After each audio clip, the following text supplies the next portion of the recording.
നമസ്കാരം. തൊടിയിലെ ചെടി എന്ന പരിപാടിയിലേക്ക് എല്ലാവർക്കും സ്വാഗതം. നാരങ്ങ വർഗത്തിൽപ്പെടുന്നതും നമുക്കേവർക്കും പ്രിയപ്പെട്ടതുമായ മധുരനാരങ്ങ അല്ലെങ്കിൽ ഓറഞ്ചിനെ കുറിച്ചാണ് ഇന്ന് നമ്മൾ പരിചയപ്പെടാൻ പോകുന്നത്.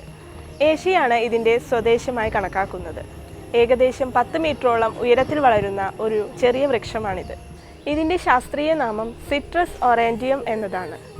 കേരളത്തിൽ പ്രധാനമായും തണുപ്പുള്ള പ്രദേശങ്ങളിലാണ് ഇത് കൃഷി ചെയ്തു വരുന്നത്. നെല്ലിയാമ്പതി, മൂന്നാർ തുടങ്ങിയ പ്രദേശങ്ങളിൽ ഇത് കൃഷി ചെയ്തു വരുന്നു.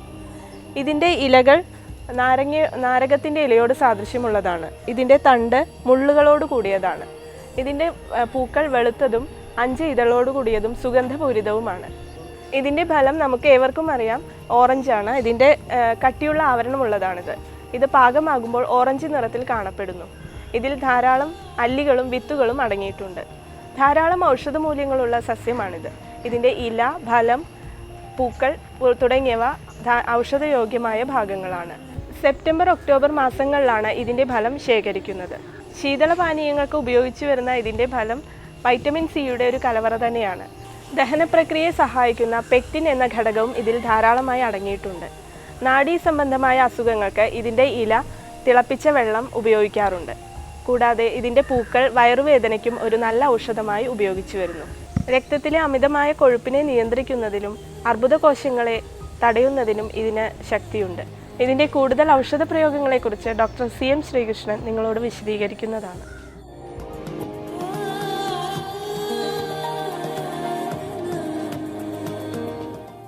ഈ മധുരനാരങ്ങ അല്ലെങ്കിൽ ഓറഞ്ച് എല്ലാവരും ജ്യൂസ് അടിച്ച് കഴിക്കുന്നതാണ്. അതിന് നല്ല ഒരു ഔഷധ ഗുണം മാത്രമല്ല, ഭയങ്കരമായിട്ടുള്ള പോഷക സമൃദ്ധമാണ്. വൈറ്റമിൻസ്, കാൽഷ്യം, അങ്ങനെ ധാരാളം മൈക്രോ ന്യൂട്രീഷൻ ചേർന്ന മൈക്രോ എലമെൻസ് ഉള്ള ഒരു ഫലമാണ് ഈ ഓറഞ്ച്. അതുകൊണ്ട് തന്നെ അത് ഒരു ശീതമാണ്, ശരീരത്തിന് നല്ല എനർജി കൊടുക്കുന്നതാണ്. വേനൽക്കാലത്ത് അതിൻ്റെ ജ്യൂസ് അടിച്ച് കഴിക്കുന്നത് വളരെ നല്ലതാണ്. പെട്ടെന്ന് തന്നെ ശരീരത്തിലേക്ക് അബ്സോർബ് ചെയ്യാവുന്ന അതിൻ്റെ ഗ്ലൂക്കോസും അതിലുണ്ട്. പിന്നെ ഇതിൻ്റെ മറ്റുള്ള ഉപയോഗങ്ങൾ കിടക്കുമ്പോൾ ഇതിൻ്റെ ഈ തോട് എടുത്തിട്ട് പിന്നെ ഈ മുഖത്ത് വെറുതെ ഉരച്ച് കഴിഞ്ഞാൽ മുഖത്തുണ്ടാകുന്ന ഈ കാരകൾ, അതുപോലെ ചെറിയ ചെറിയ കുരുക്കൾ, ഇതൊക്കെ ഇല്ലാണ്ട് ഒരു കോസ്മെറ്റിക് ട്രീറ്റ്മെൻറ്റിന് ഈ ഓറഞ്ചിൻ്റെ തൊലി വളരെ നല്ലതാണ്. പിന്നെ ഇതിൻ്റെ ഈ നീര് ലേശം കണ്ണിലൊറ്റിച്ച് കഴിഞ്ഞാൽ ഈ കണ്ണിലുണ്ടാകുന്ന മങ്ങൽ, അതുപോലെ ഈ തിമിരം ഉള്ള രോഗികൾക്കൊക്കെ അത് വളരെ നല്ലതാണ്.